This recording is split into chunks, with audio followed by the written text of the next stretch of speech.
The Pokemon Trading Card game is something that has always really interested me. I mean, I think you can see that me and my girlfriend have already opened a few boxes on the channel, and sometimes we pull a few good cards and collect most of them. But that's not what this video is about. I've always taken interest in the moves that Pokemon cards have.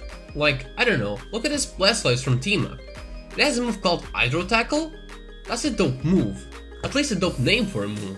So, what I want to do for this video is check out some of these attacks and see how they could work as an RPG Pokemon move.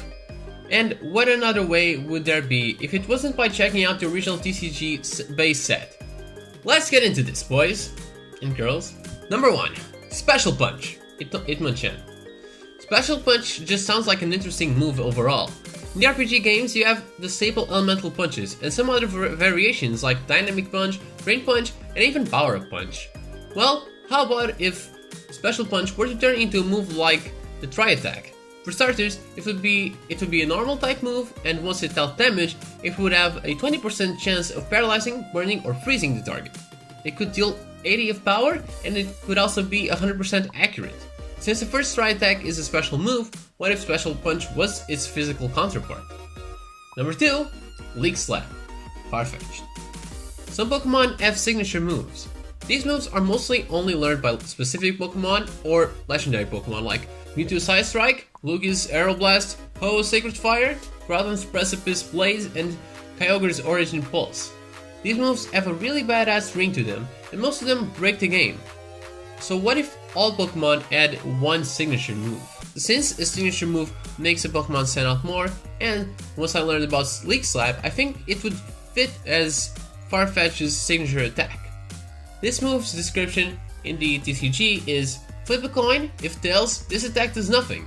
Either way, you can't use this attack again as long as Farfetch stays in play. Even putting Farfetch on the bank won't let you use it again.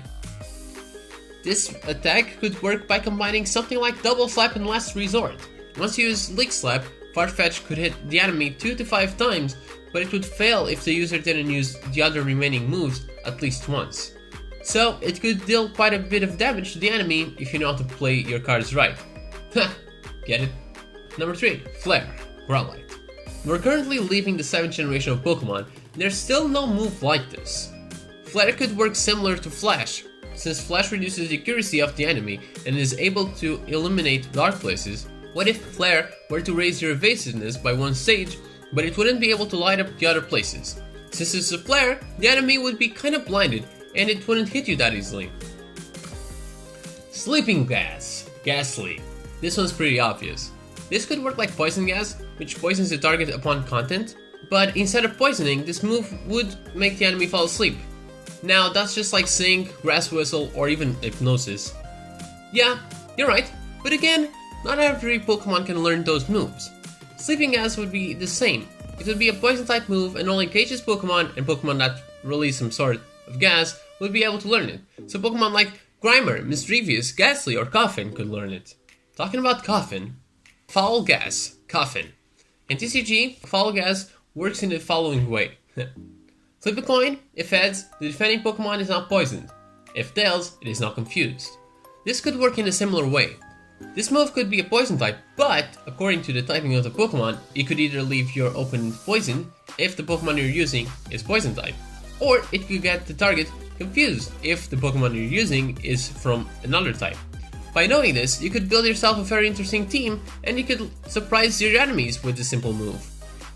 Hornizard, Male Nidoran.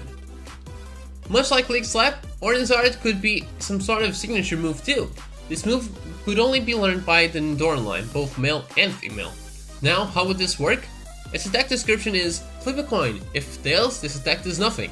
Well, from that, I got the idea to mix Fury Attack, an attack that hits multiple times, and High Jump Kick. Maybe we could also add a little poison status to these hits, but this move's accuracy could be a bit low, like 75%.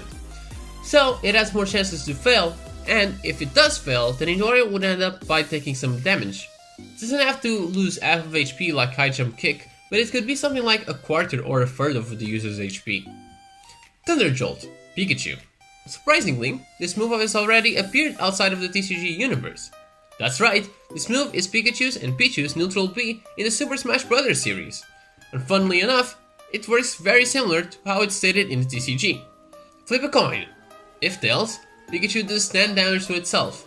On Smash, it works exactly the same way. Well, for Pichu. Once Pichu uses it, it hurts itself. So, what if Thunder Jolt were to work like Thunder Shock, but it would be a little stronger, like 50 of power, but once the user attacked, it inflicted some recoil damage. Flame Tail, Ponyta. In the RPG Pokemon games, we have moves like Iron Tail, Dragon Tail, Poison Tail, or even Aqua Tail. But for some reason, Flame Tail doesn't seem to exist yet.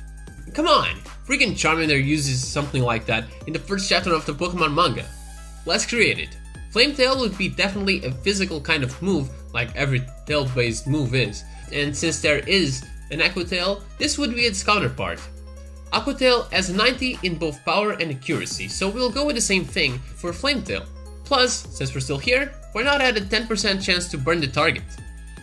Star Freezer. Staryu. Other than the badass name, I feel like this move would be very interesting. For starters, it would be a nice type move, and it would also be a physical type move. Have you ever heard about the attack Scald? This is an attack where the user shots boiling water to the target, which can actually leave the target poisoned. Star Freezer could work as if the user were to jump to the target and it would freeze both of them, dealing quite a bit of damage to the target and maybe even leaving it frozen. And similarly to Scald, Star Freezer wouldn't affect Ice-type Pokemon. And that's it for today's video. What do you think of these TCG attacks being candidates for future RPG moves? Do you know any others that could work? If so, do tell me down there in the comments. Before I go, I have a special announcement to make. Since I feel like I could explore more attack ideas, I want to make this format of video into a future segment, and in addition to that, I also want to bring back the improving on shiny Pokemon. Remember that video? I said I would do more, but back then I still wasn't sure when and how to bring it back, so I decided to bring it back for summer, but I will update everyone again in a future video. Well, I'm gonna finish my preparations for next week's video. It's gonna be a big one. So don't forget to hit like and even comment on some suggestions. Also, since you're over at my channel, you can check out every video I've put since the beginning of the year. Since then, it has gotten a pretty great reception and I really want to thank you all. So do go check them out if you've missed them. Anyways, take it easy everyone, and I'll see you all next week.